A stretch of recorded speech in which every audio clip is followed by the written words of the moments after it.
Bismillah, Assalamualaikum warahmatullahi wabarakatuh. Halo salih-salihah kelas 5, semoga semua dalam keadaan sehat ya. Berjumpa lagi dengan Ustaz Dahrin dalam pelajaran PAI. Untuk materi kita hari ini, kita akan belajar tentang halal dan haram suatu makanan dan minuman. Sebenarnya ada dua hal yang menyebabkan suatu makanan dan minuman itu halal dan haram. Yang pertama yaitu karena dasarnya, karena barangnya itu halal atau haram. Yang kedua, karena perolehannya, apakah diperoleh dengan cara yang halal ataukah dengan cara yang haram. Oke, untuk kali ini kita akan belajar tentang dasarnya, apakah makanan itu halal atau haram. Silahkan cek videonya, perhatikan dengan seksama, dan selamat menyimak. Makanan dan minuman yang halal dan thayyib. Kelas 5 Mupel PAI dengan KD mengidentifikasi makanan halal dan haram, memilih makanan yang halal untuk dikonsumsi.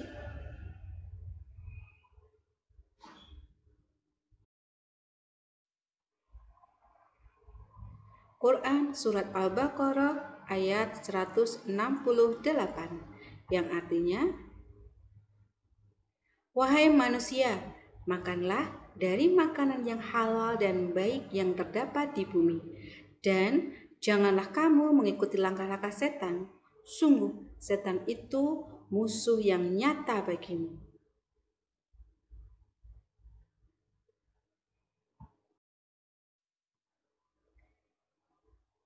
Dari ayat tersebut, kita jadi tahu bahwasanya kita harus memakan makanan yang halal. Nah, kita bahas untuk makanan halal dan thayyib. Pengertian halal dan thayyib. Makanan yang halal adalah makanan yang diperbolehkan secara syariat untuk dimakan. Kemudian, makanan yang thayyib adalah makanan yang baik, yaitu makanan yang bermanfaat dan tidak membahayakan tubuh kita, tidak menimbulkan sakit, ataupun lebih parahnya menimbulkan kematian.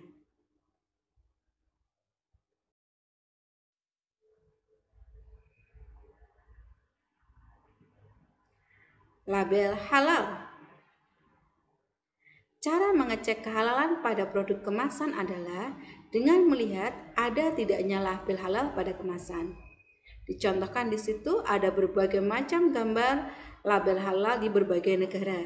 Untuk di Indonesia, label halal secara resmi dikeluarkan oleh Majelis Ulama Indonesia dengan logo berwarna hijau yang di kiri atas.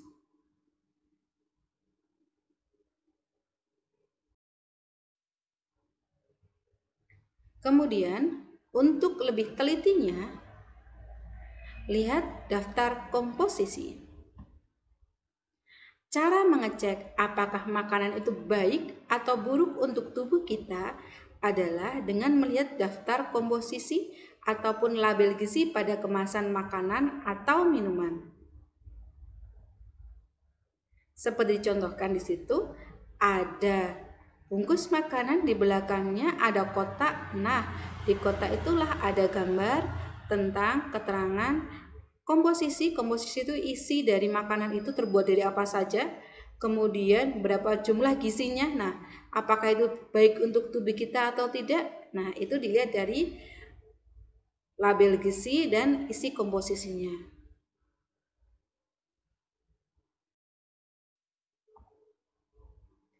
Jenis-jenis makanan yang dihalalkan oleh Islam. Yang pertama, semua makanan yang disebut sebagai rizki yang halal dan baik, jadi diperoleh dengan cara yang halal dan baik. 2. Semua makanan yang berasal dari laut. 3. Semua binatang ternak kecuali yang telah diharamkan, seperti babi dan anjing. Apakah ada yang memelihara babi untuk diternakkan? Banyak. Keempat, hasil buruan yang ditangkap oleh binatang yang buas yang telah diajari berburu. Jadi itu halal ya. Yang kelima, berbagai macam madu. Keenam, semua jenis minuman yang terbuat dari bahan yang halal. Contoh, teh ataupun wedang jahe itu halal.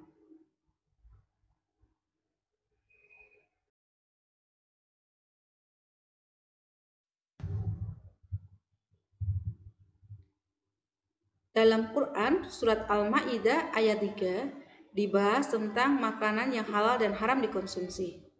Arti dari ayat tersebut adalah, diharamkan bagimu memakan bangkai, darah, daging babi, dan daging hewan yang disembelih bukan atas nama Allah, yang tercekik, yang dipukul, yang jatuh, yang ditanduk, dan yang diterkam binatang buas, kecuali yang sempat kamu sembelih. Dan diharamkan pula yang disembelih untuk berhala. Dan diharamkan pula mengundi nasib dengan azlam atau anak panah, karena itu suatu perbuatan fasik. Pada hari ini, orang-orang kafir telah putus asa untuk mengalahkan agamamu. Sebab itu, janganlah kamu takut kepada mereka, tetapi takutlah kepadaku. Pada hari ini telah aku sempurnakan agamamu untukmu, dan telah aku cukupkan nikmatku bagimu, dan telah aku ridhoi Islam sebagai agamamu. Tetapi barang siapa yang terpaksa karena lapar, bukan karena ingin berbuat dosa, maka sungguh Allah Maha Pengampun, Maha Penyayang. Dari ayat ini kita tahu bahwasanya sudah ada batasan makanan yang halal dan haram. Akan tetapi jika karena memang sangat kelaparan sekali dan tidak bisa membeli ataupun mendapatkan makanan yang lain selain itu, maka diperbolehkan mengkonsumsi makanan yang diharamkan, tapi hanya dalam jumlah yang secukupnya saja. Tidak boleh untuk menyenangkan diri atau untuk bersenang-senang.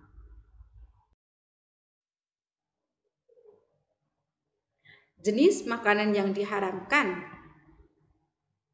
bangkai binatang. Bangkai artinya semua binatang yang mati bukan karena disembelih, tetapi karena sebab lain, misalnya penyakit, terjatuh, atau diterkam binatang buas. Semua bangkai hukumnya haram dimakan, kecuali bangkai ikan dan belalang. Selain itu, memakan bangkai adalah perbuatan rendah dan dapat menurunkan harga diri manusia. Nah, dicontohkan di situ ada gambar ayam yang mati karena virus, karena penyakit, dan itu haram untuk dikonsumsi karena dia mati sebelum disembelih. Selanjutnya, makanan yang buruk atau menjijikkan atau najis.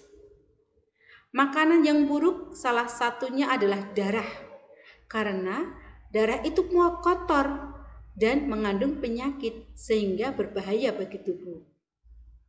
Sedangkan makanan menjijikkan adalah makanan yang apabila pemakannya menganggap makanan itu ada hal yang menjijikkan. Sebagai contoh, di situ adalah keong atau siput. Keong adalah hewan air yang sebenarnya halal, tapi karena dia menganggap geli, tidak suka, maka dia bisa diharam untuk orang itu. Makanan atau minuman yang memabukkan. Di sini tiap-tiap yang memabukkan adalah khamar, dan semua khamar hukumnya haram. Hadis riwayat Muslim, contohnya adalah whisky, brandy, dan makanan atau minuman yang dicampur alkohol. Contohnya di situ ada banyak gambar minuman keras ya. Jenis makanan yang diharamkan lagi, ada beberapa lagi. Yang pertama adalah babi. Semua bagian dari babi haram untuk dikonsumsi, baik daging, tulang, kulit, ataupun lemaknya. Bahkan rambutnya pun tidak boleh dikonsumsi. Yang kemudian, yang selanjutnya adalah disembelih tanpa menyebut nama Allah. Binatang yang halal dikonsumsi jika disembelih tanpa menyebut asma Allah, maka haram dikonsumsi. Contohnya sapi. Sapi yang disembelih dengan nama Allah, dengan takbir, dengan basmalah, maka dia halal. Kalau sapi yang disembelih kemudian sembelihnya dengan alat tanpa menyebut nama Allah, maka dia haram untuk dikonsumsi, tidak boleh. Kemudian selanjutnya adalah makanan yang membahayakan. Benda atau zat yang dianggap membahayakan bagi tubuh, contohnya adalah racun, obat-obat terlarang, narkotika, atau zat lain yang mematikan. Jadi, mengkonsumsi syabu-syabu ataupun sejenisnya itu haram karena dia membahayakan bagi tubuh.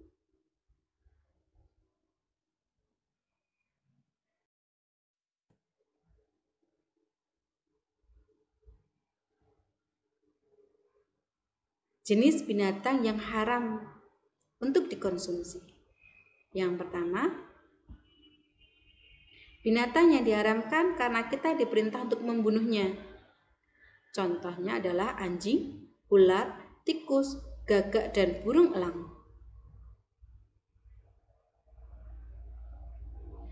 Binatang yang haram karena kita dilarang untuk membunuhnya.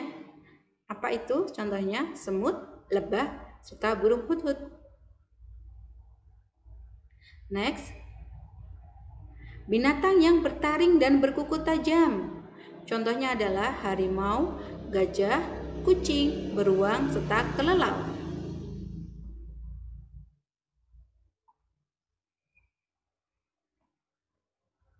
Binatang yang menjijikkan karena termasuk binatang yang buruk dan kotor. Contohnya adalah cacing, kutu busuk, dan tikus. Jenis binatang yang dihalalkan. Contohnya adalah binatang darat. Semua hewan ternak yang disembelih dengan nama Allah. Contohnya adalah ayam, unta, sapi, merpati, domba, kelinci, dan kerbau. Bangkai hewan darat yang halal hanyalah belalang. Selain itu, semua bangkai hewan darat haram untuk dikonsumsi. Binatang air.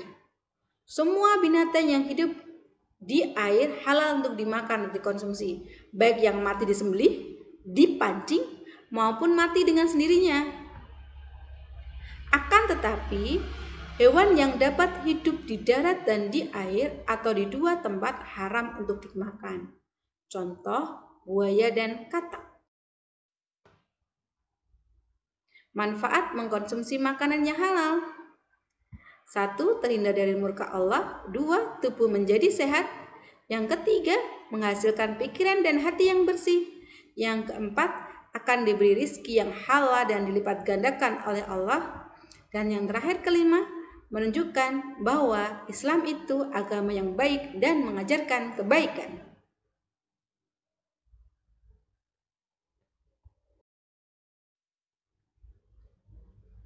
Nah, sekarang kebalikannya, bagaimana jika seseorang memakan makanan yang haram? Yang pertama, akan mendapatkan murka dari Allah. Yang kedua, sesungguhnya